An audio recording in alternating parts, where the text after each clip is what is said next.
Let's talk about building a sustainable fashion industry is the industry I'm going to use as an example today because they are notorious for not doing these things, uh, being sustainable. But let's talk about how your business, your industry, insert your industry here, can be more sustainable in order to supersize and grow your business. Nowadays, with consumers being more educated, the internet has changed our world. It has changed business. It has changed our lives as individuals, as well as how business is done. Being part of a global economy means we are a lot more accountable and need to be more transparent in order to be competitive in a very competitive world, no matter what industry you're in. The fashion industry is notorious for not doing things that are sustainable, not having fair labor practices, not using user-friendly materials, not having a cyclical or recycling or reusing materials in the industry. Basically, they source a garment, they make a garment using questionable labor practices in many instances, and then that garment is either thrown away or not used at all again. And so that's why I'm using the fashion industry as an example today, because traditionally they have not been awesome at sustainability. And the companies that are, and there's a couple examples of one of my favorite companies, as well as another that are doing an incredibly good job of leading the industry, the fashion industry, in sustainability. And I'll share those in a minute. But what the heck is sustainability and why do we want it? Sustainability reaches and goes across every area and aspect of our businesses and of our companies. And it's about using ethical, moral, good business practices that are sustainable over the long term, making decisions for the long term versus just short-term, quick fix decisions based only and solely on what's in it for us as a company, what's in it for us as an organization. How can we and this is one of my favorite sayings, so I'm kind of cringing because I'm saying it, how can we efficiently and effectively do something that is in the best interest of all of our stakeholders?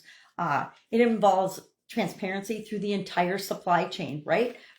And through labor practices, not just fair labor practices, but working conditions. Are the people that are producing and manufacturing and making the products for our industry doing it in a way that is safe? Fair, meaning they've got a decent wage so that they're not, child laborers in China or wherever, and in different parts of the world where we're just moving our manufacturing there because it's cheaper and we can get cheap labor. I understand, being involved in lots of different industries, that labor and the cost of doing something is usually our highest expense in many, many industries. Even in manufacturing, our labor costs are higher than most any other thing. And what we're forgetting is that it might be our highest expense, but it is also our most valuable resource in terms of the ability to impact our results and our business and to supersize and grow our business. Even though it's a great expense, it comes with great resourcefulness and resources that allow us to do things that we could never do on our own. So fair labor practices is a huge part of sustainability, and it's one that's often overlooked. Transparency in our supply chain, again, where are our people want to know where the stuff they're eating, especially it's stuff that's going in my body and that I'm consuming and eating or feeding to my children or grandchildren. I want to know where the heck that's coming from and how it's being processed, what's going on, what's going into it. The same is true of our clothing and many other industries. People want to know the source of where things are coming from. And I could tell you my chicken story, but I'm not going to bore you with that today. But I worked a lot with the USDA over the decades, being involved in the food manufacturing industry. And I have a chicken horror story, but I'm not going to go into it. We also want to make sure, specifically the fashion industry, that they're using organic and regenerative fibers, making garments and making fashion out of things that are recyclable, reusable, or that we have the ability to make more or get more of.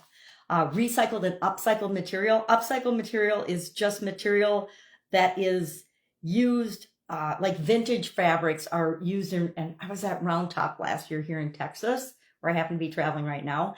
And it's a huge, like 4,000 plus vendors event, event, lots of furniture and clothing, all kinds of things. But one of my favorite things that I got there was a shirt that's made out of vintage fabrics. And this woman had this incredible booth of redesigned,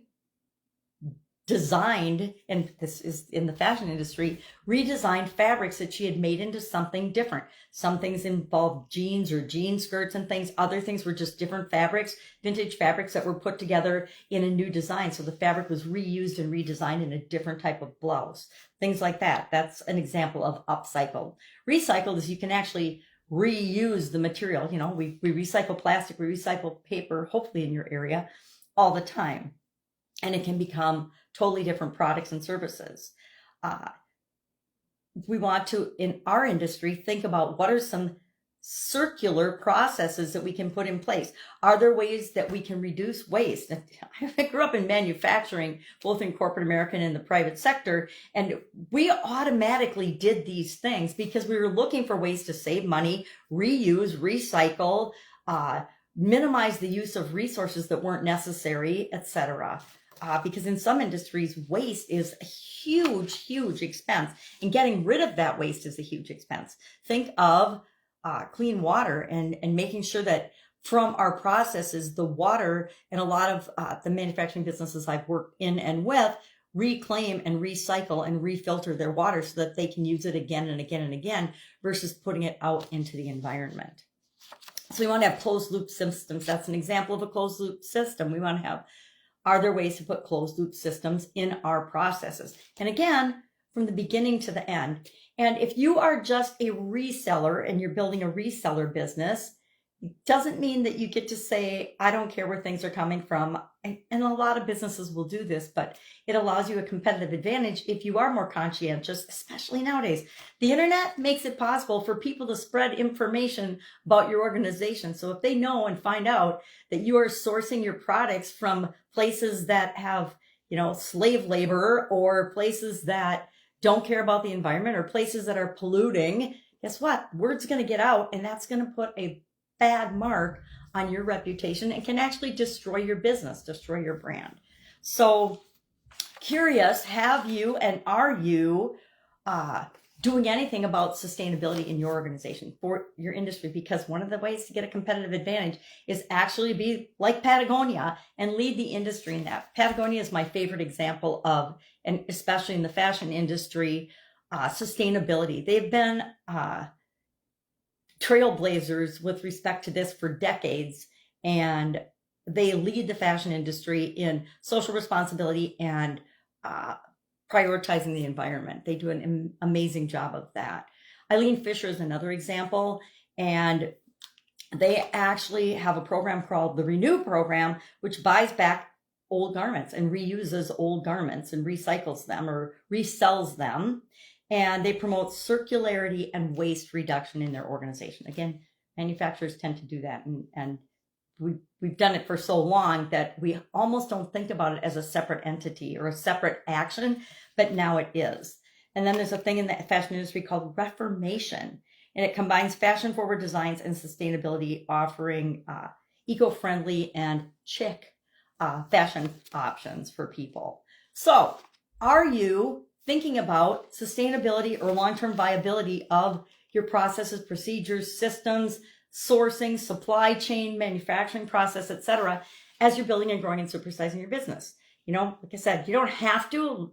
Sometime in the not so distant future, you will have to, because the government will get involved and make it a priority for all of us, or they'll tax us or charge us fees if we're not. Or if you make a mess, if you make a waste type mess, you can be sued and have to clean it all up. That's happened in the community that I live and grew up in several times. We had big manufacturers around us that actually polluted our water and our dump area. And they went around and fined and charged all of the businesses in the area, even if they had nothing to do with it, because they needed to clean up the mess that these big organizations had made. All right, that's all I've got today. Curious, how are you, and are you even thinking about sustainability with respect to your business? Share in the comments below so we can learn from one another. Otherwise, I'll be with you tomorrow with another strategy you can use to supersize and grow your business. Have an awesome day.